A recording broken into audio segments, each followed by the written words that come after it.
कहाँ से निकलेंगे?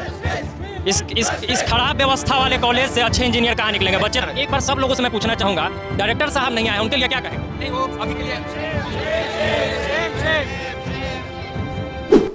तो कैसे हो बिड़ू लोग?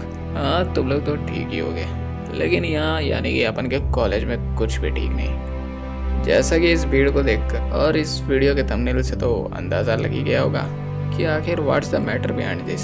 दरअसल 15 अक्टूबर को हमारे कॉलेज के एक पीएचडी स्कॉलर और हम सभी के बड़े भाई जैसे देवानंद भैया की डेथ हो गई, जिसका जिम्मेदार कॉलेज एडमिनिस्ट्रेशन और हॉस्पिटल को बताया जा रहा है। 15 अक्टूबर को सुबह के 4 बजे के अराउंड देवानंद भैया को कॉलेज के इन कैंपस हॉस्पिटल से NSMCH रेफर कर दिया गया, जो कि पास में ही है। लेकिन हॉस्पिटल वालों ने उन्हें एडमिट करने के बाद कोई इंटरेस्ट ही नहीं दिखाया, जैसे कि वो कोई इंसान नहीं जानवर हो। वैसे अपन तुम सबको बताना चाहेगा कि सभी स्टूडेंट्स का मेडिकल इंश्योरेंस होता है ताकि उन्हें टाइम पे मेडिकल फैसिलिटीज़ मिल सके फ्री ऑफ कॉस्ट। लेकिन जैसा कि भैया के दोस्तों ने बताया कि हॉस्पिटल ने अप्रॉक्स 25,000 की डिमांड की, फिर भी सभी ने मिलकर उसका भी जुगाड़ कर लिया। उसके बाद हॉस्पिटल वालों का असली रंग सामने आने लगा। घंटों तक पेशेंट की कोई रिपोर्ट शेयर नहीं की जा रही थी, बस कुछ दवाइयाँ और एक्स्ट्रा चीज़ों की लिस्ट थमा दी जा रही थी। नियर एंड डियर वंस भी क्या करते, मजबूरी थी उनकी कि वे हॉस्पिटल वालों के इंस्ट्रक्शंस या यूँ कहूँ कि हॉस्पिटल वालों की तानाशाही सह रहे थे, वरना क्या पता वे पेशेंट के साथ कुछ गलत कर देते या फिर उन्हें निकाल देते। और यहाँ के डॉक्टर तो इतने महान तीसमार खान कि घंटों के बाद उन्होंने पेशेंट को टीबी यानी कि ट्यूबरक्लोसिस का पेशेंट घोषित किया। ये बीमारी मेनली इंसान के लंग्स और अदर बॉडी पार्ट्स में भी अफेक्ट करती है। NSMCH के डॉक्टर्स तो वर्ल्ड फेमस है। इनके बारे में तो खबर मिली है कि बीमारी कुछ और होती है और बताते कुछ और ही है। लाइक अगर किसी का पैर टूट गया तो उसे कैंसर, किसी का टकला फूटा तो डायबिटीज़, और अगर किसी का पेट दर्द तो उसे गुप्त समझ लो। यही गलती हो गई ना। ऐसे डॉक्टर से उम्मीदें ही क्या की जा सकती हैं। बट फिर भी अगर पहले पता होता कि ऐसा कुछ गोइंग टू हैपन, या फिर हॉस्पिटल ही साफ साफ बोल देता कि भैया हमसे ना हो पाएगा, तो पेशेंट को किसी और अच्छे हॉस्पिटल में ले जाया जाता। लेकिन नहीं, ये तो भैंस की पूंछ है। इन्हें कहाँ इंसानों की जान की कीमत मालूम।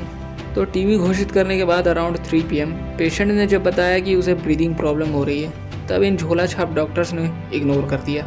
उसके अगले 1-2 घंटे तक भी कॉलेज अथॉरिटी का अता पता नहीं था। जब सिचुएशन आउट ऑफ कंट्रोल हो गई और पेशेंट को वेंटिलेटर पर भेजा गया, तब हॉस्पिटल वालों की नींदें खुली और फिर कॉलेज वालों तक खबर पहुंची। 5 बजे तक तो कॉलेज वालों के पास ICU में भर्ती उस पेशेंट की कोई अपडेट्स ही नहीं थी, बिकॉज इस टपोरी हॉस्पिटल और यहाँ के झोला छाप डॉक्टर्स के खुद के पल्ले कुछ नहीं पड़ रहा था, दूसरों को घुइयाँ बताएंगे। फिर किसी कॉलेज स्टूडेंट ने सारा मामला कॉलेज वालों को बताया, तब जाकर कॉलेज वाले 7 बजे हॉस्पिटल पहुँचे। फिर लास्टली रात के 9 बजे के अराउंड देवानंद भैया को मृत घोषित कर दिया गया। पर जानना चाहोगे अपन ने इस हॉस्पिटल को टपोरी हॉस्पिटल क्यों बोला? ये तो तुम आई विटनेस के ही मुँह से सुन लो। हमारे यहाँ से फिर हम लोगों ने कॉल किया एमओ को, यहाँ पे एमओ को बुलाया, PIC मेडिकल को बुलाया कि एटलीस्ट कम से कम यहाँ पे कुछ पता तो चले क्या है जी। तो जब हमारे एमओ पहुंचे वहाँ पे, हमारे PIC पहुंचे, हमारे डिप्टी रजिस्ट्रार पहुंचे वहाँ पे, तो उनको अंदर तक नहीं जाने दिया। और वहाँ पे एक लुंगी पहने हुए स्टाफ है जो ICU तक विजिट करके आता है और वो हमको ब्रीफ कर रहा था। तो मैंने कहा जब ये जा सकता है तो हमारा एमओ अंदर जाके क्यों नहीं देख सकता भाई। जब एमओ को भी अंदर नहीं जाने दिया, फिर हम लोगों ने वहाँ पे 2 घंटे तक इंतजार किया है। उस 2 घंटे तक इंतजार करने के बाद फिर पता चला कि अब आप अंदर जा सकते हैं। तो हमारे PIC फिर एमओ वहाँ पे अंदर गए, ठीक है, और फिर उनको ब्रीफ किया गया कि क्या है क्या नहीं बताया। कारण नहीं बताया कि क्यों रोका जा रहा है। कारण वहाँ पे जब हम देखा कि 2 बच्चे 4-5 और इकट्ठे को, तो बाउंसर बुला लिए, जैसे आतंकवादी यहाँ से हम लोग जैसे गूंज हो यहाँ पे, ठीक है, इस तरीके से वहाँ पे बिहेव। जब यहाँ पे उसका इंश्योरेंस था, इंश्योरेंस क्लेम में तो पैसा नहीं मांगना चाहिए। तो जब स्टार्टिंग में उसको एडमिट किया है तो उसे 25,000 रुपये उस काउंटर पे रखा गया। फिर जब ये सुबह की स्थिति थी और फिर लास्ट में जब डेड बॉडी का इशू आया, तो डेड बॉडी के टाइम पे हमको ऐसा पता चला कि वहाँ पे डेड बॉडी नहीं दे रहे हैं। तो फिर 28,000 और जब देना पड़ेगा तब उसके बाद जाने देंगे। तो फिर हमारे डिप्टी रजिस्ट्रार ने बोला कि आप एक कम से कम इतनी औकात हमारी समझिए कि मैं पे करूँगा आगे सुबह में, इसको जाने दीजिए। तब फिर उसको जाने दीजिए। और NSMCH one of the blacklisted hospital in this area. अभी मतलब हमेशा वहाँ किसी न किसी का बीमारी रहता है कुछ और इलाज करते हैं कुछ। तो NSMCH बगल में एक अस्पताल है, काफी ब्लैकलिस्टेड है ऑलरेडी। एक बार सब लोगों से मैं पूछना चाहूँगा, डायरेक्टर साहब नहीं आए, उनके लिए क्या कहेंगे? नहीं, वो अभी के लिए इससे पहले कोविड के टाइम पे विश्वास थे मेडिकल के वो 6 ईयर PhD स्टूडेंट है, उनकी डेथ हुई थी, वो भी ऑक्सीजन की कमी की वजह से बताया गया था। एक्चुअल रीजन क्या है, रिपोर्ट कोई बाहर नहीं आया था एक्चुअल में हुआ क्या था, और ये सेकंड टाइम ऐसा चीज हुआ। कॉलेज और हॉस्पिटल की लापरवाही की वजह से हमने एक अनमोल रत्न खोया। हाल ही में उनकी एक बेटी ने जन्म लिया था। उस 1-2 साल की बच्ची को तो ये भी नहीं पता होगा कि उसने क्या खोया है। ना ही उसने अपने होश में अपने पिता को देखा होगा, ना ही उनकी गोद में कुछ पल बिताए होंगे। ईश्वर उनकी आत्मा को शांति दे। हम सभी जितने भी कॉलेज के भाई बंधु हैं, हम उन्हें बचा तो नहीं सके, पर हम उनको और उनके परिवार को ज़रूर इंसाफ दिलाएंगे। और तुम सब बिड़ू लोग अगर कुछ सपोर्ट ही दिखाना चाहते हो तो इस वीडियो को ज़्यादा से ज़्यादा शेयर करो।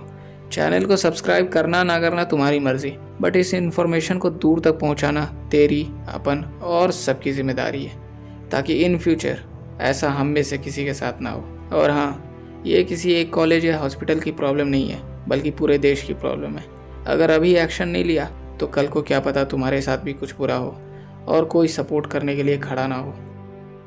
आवाज़ें तो उठेंगी और दबाने की कोशिशें भी की जाएंगी, लेकिन जब तक हम एक साथ हैं हमें हराया नहीं जा सकता। कुछ ज़्यादा ही भाषण दे दिया क्या अपन ने? खैर जो भी है, एक काम दिया है वो हो जाना चाहिए, वरना जब IIT में आओगे तो कैसे अपना प्यारा सा थोबड़ा दिखाओगे। इसलिए कुछ नेक काम कर लो, फिर गर्व से हर जगह अपना थोबड़ा दिखाते फिरना। वैसे इस टाइप के मामले हर IITs में होते रहते हैं, हमारे अकेले के IITs में ही ऐसा नहीं होता। यकीन नहीं होता? ये देखो, आंखें फाड़ फाड़ के देखो। बाद में कभी डिस्कस करेगा अपन कि क्यों IITs जैसे प्रेस्टिजियस कॉलेजेस में ऐसा हो रहा है, जहां एडमिशन पाना लाखों बच्चों का सपना होता है। आखिर कौन है इसका जिम्मेदार? चलो मिलता है अपन नेक्स्ट वीडियो में। Stay tuned with me, bye bye.